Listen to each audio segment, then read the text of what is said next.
ನಾಗಮಂಗಲದಲ್ಲಿ ಬಹಳ ಶಾಂತಿಯುತವಾಗಿ ಗಣೇಶನ ವಿಸರ್ಜನೆ ಮಾಡಬೇಕು ಅಂತೇಳಿ ಉತ್ಸಾಹದಲ್ಲಿ ಮಾಡಿಕೊಂಡು ನಮ್ಮ ಯುವಕರು ಹಿಂದೂ ಕಾರ್ಯಕರ್ತರು ಬರ್ತಾ ಇದ್ದಂಥ ಸಂದರ್ಭದಲ್ಲಿ ಬಹಳ ಪೂರ್ವ ನಿಯೋಜಿತ ಕೃತ್ಯ ಇವತ್ತು ಏನು ದೇಶದ್ರೋಹಿಗಳಿದ್ದಾರೆ ಇವತ್ತು ಹಿಂದೂ ಕಾರ್ಯಕರ್ತರ ಮೇಲೆ ಹಲ್ಲೆ ಮಾಡಿರ್ತಕ್ಕಂಥದ್ದು, ಪೆಟ್ರೋಲ್ ಬಾಂಬ್ಗಳನ್ನು ಎಸೆದಿರ್ತಕ್ಕಂಥದ್ದು, ತಲ್ವಾರ್ಗಳನ್ನು ತೆಗೆದುಕೊಂಡು ಬೀದಿಲೇ ಬಂದು ಇವತ್ತು ಹಿಂದೂ ಕಾರ್ಯಕರ್ತರ ಮೇಲೆ ಹಲ್ಲೆ ಮಾಡ್ತಕ್ಕಂಥ ಪ್ರಯತ್ನ ಎಲ್ಲ ಇವತ್ತು ಸುಜುಕಿ ಶೋರೂಮ್ ಇರ್ಬೋದು, ಅದೇ ರೀತಿ ಬಟ್ಟೆ ಅಂಗಡಿ ಸುಟ್ಟಿರ್ತಕ್ಕಂಥದ್ದು ಬಹುಶಃ ಬಹಳ ಪೂರ್ವ ನಿಯೋಜಿತ, ಎಲ್ಲ ಎವ್ರಿಥಿಂಗ್ ವಾಸ್ ಪ್ರೀ ಪ್ಲ್ಯಾನ್ಡ್. ಇಷ್ಟಾದರೂ ಸಹ ಪೊಲೀಸರು ಇವತ್ತು ಮೂಕ ಪ್ರೇಕ್ಷಕರಾಗಿ ಎಲ್ಲವನ್ನೂ ಕೂಡ ಕೈ ಕಟ್ಕೊಂಡು ನೋಡ್ತಾ ಇದ್ರು ಅಂತ ಹೇಳಿದ್ರೆ ಆಡಳಿತ ಪಕ್ಷದ ಒತ್ತಡದಿಂದಲೇ ಇವತ್ತು ಪೊಲೀಸರು ಕೈ ಕಟ್ಕೊಂಡು ಕೂರ್ತಕ್ಕಂಥ ಪರಿಸ್ಥಿತಿ ನಿರ್ಮಾಣ ಆಗಿದೆ.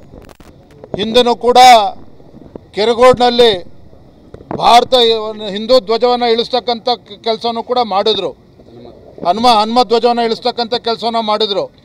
ಎಲ್ಲೋ ಒಂದು ಕಡೆ ಈ ಹಿಂದೂ ವಿರೋಧಿ ಕಾಂಗ್ರೆಸ್ ಸರ್ಕಾರ ಇವತ್ತು ಕರ್ನಾಟಕ ರಾಜ್ಯದಲ್ಲಿ ಏನಿದೆ ಸಿದ್ದರಾಮಯ್ಯನವರ ಸರ್ಕಾರ, ಈ ಹಿಂದೂ ವಿರೋಧಿ ಸರ್ಕಾರ ಇವರ ನಡವಳಿಕೆಯ ಪರಿಣಾಮವಾಗಿ ಇವತ್ತು ದೇಶದ್ರೋಹಿಗಳು ಇವತ್ತು ಇಂಥ ಅಟ್ಟಹಾಸಕ್ಕೆ ಇವತ್ತು ಕೈ ಹಾಕ್ತಕ್ಕಂಥ ಕೆಲಸ ಮಾಡಿದ್ದಾರೆ.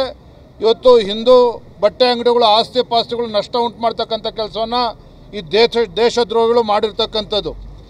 ಯಾವ ಮಂಡ್ಯ ಜಿಲ್ಲೆ ರೈತರ ಹೋರಾಟಕ್ಕೆ ಇಡೀ ದೇಶಾದ್ಯಂತ ಹೆಸರುವಾಸಿಯಾಗಿದ್ದಂಥ ಮಂಡ್ಯ ಜಿಲ್ಲೆ ಇವತ್ತು ಕೋಮು ಗಲಭೆಗಳಿಗೆ ಇವತ್ತು ದೇಶಾದ್ಯಂತ ಚರ್ಚೆ ಆಗ್ತಾ ಇರ್ತಕ್ಕಂಥದ್ದು ದುರಾದೃಷ್ಟ. ಎಲ್ಲೋ ಒಂದು ಕಡೆ ಆಡಳಿತ ಪಕ್ಷ ಕಾಂಗ್ರೆಸ್ ಪಕ್ಷದ ಕುಮ್ಮಕ್ಕಿನಿಂದ ಈ ರೀತಿ ಚಟುವಟಿಕೆಗಳು ಜಾಸ್ತಿ ಆಗ್ತಾಯಿದೆ. ದೇಶದ್ರೋಹಿಗಳು ಅಟ್ಟಹಾಸದಿಂದ ಮೆರಿತಾ ಇದ್ದಾರೆ. ನಾನಿವತ್ತು ಆಗ್ರಹವನ್ನು ಮಾಡ್ತೇನೆ, ಈ ರಾಜ್ಯದ ಮುಖ್ಯಮಂತ್ರಿಗಳು ಇವತ್ತೇನು ಆಸ್ತಿ ಪಾಸ್ತಿ ನಷ್ಟ ಆಗಿದೆ, ಸಂಪೂರ್ಣವಾಗಿ ಏನು ನಷ್ಟ ಆಗಿದೆ ಸಂಪೂರ್ಣವಾಗಿರ್ತಕ್ಕಂಥ ವೆಚ್ಚವನ್ನು ಭರಿಸಬೇಕು, ಪರಿಹಾರವನ್ನು ನೀಡಬೇಕು. ಇಲ್ಲ ಅಂತ ಹೇಳಿದ್ರೆ ಇವತ್ತೇನು ಲಾಂಗು ಮಚ್ಚಿಡ್ಕೊಂಡ್ರೆ ರಸ್ತೆಯಲ್ಲಿ ಬಂದಿದ್ದಾರೆ, ನಿಮ್ಮನೆಗೂ ಕೂಡ ನುಗ್ತಾರೆ. ಕಾಂಗ್ರೆಸ್ ಶಾಸಕರೇನಿದ್ದಾರೆ, ಮಂತ್ರಿಗಳೇನಿದ್ದಾರೆ, ನಿಮ್ಮನೆಗಳು ಕೂಡ ನುಗ್ತಕ್ಕಂಥ ದಿನಗಳು ದೂರ ಉಳ್ಕೊಂಡಿಲ್ಲ. ಇದೆಲ್ಲ ನಿಮ್ಮ 420 ರಾಜಕಾರಣವನ್ನು ಬಿಟ್ಟು ಇವತ್ತು ಹಿಂದೂ ಕಾರ್ಯಕರ್ತರಿಗೆ ಏನು ಅನ್ಯಾಯ ಆಗಿದೆ, ಅವ್ರ ಮೇಲೆ ದಬ್ಬಾಳಿಕೆ ಮಾಡ್ತಕ್ಕಂಥ ಕೆಲಸ ಏನು ದೇಶದ್ರೋಹಿಗಳು ಮಾಡಿದ್ದಾರೆ, ಆ ದೇಶದ್ರೋಹಿಗಳು ಮಟ್ಟ ಹಾಕ್ತಕ್ಕಂಥ ಕೆಲಸವನ್ನು ಮಾಡಬೇಕು. ಏನು ಇವತ್ತು ಹಿಂದೂಗಳನ್ನು ಇವತ್ತು ಅವ್ರನ್ನೂ ಕೂಡ ಅರೆಸ್ಟ್ ಮಾಡ್ತಕ್ಕಂಥ ಕೆಲಸ ಮಾಡಿ ತತ್ಕ್ಷಣ ಅವ್ರನ್ನೂ ಕೂಡ ಬಿಡುಗಡೆ ಮಾಡಬೇಕು. ರಾಜ್ಯ ಸರ್ಕಾರ ತತ್ಕ್ಷಣ ಪರಿಹಾರ ಕೊಟ್ಟು ಯಾರಿಗೆ ಅನ್ಯಾಯ ಆಗಿದೆ, ಅಂಗಡಿಗಳು ಸುಟ್ಟಾಕಿದ್ದಾರೆ, ಅವರು ಕೂಡ ತತ್ಕ್ಷಣ ಪರಿಹಾರನ ಕೊಡಬೇಕು ಅಂತ ನಾನು ಆಗ್ರಹ ಮಾಡ್ತಾ ಇದ್ದೇನೆ. ನೋಡ್ರಿ, ಎಲ್ಲೋ ಒಂದು ಕಡೆ ರಾಜ್ಯ ಸರ್ಕಾರ ಒಂದು ಕಡೆ ಭ್ರಷ್ಟಾಚಾರದಲ್ಲಿ ಮುಳುಗೋಗಿದೆ. ರಾಜ್ಯದ ಜನ ಇವತ್ತು ಮಾತನಾಡ್ತಾ ಇದ್ದಾರೆ.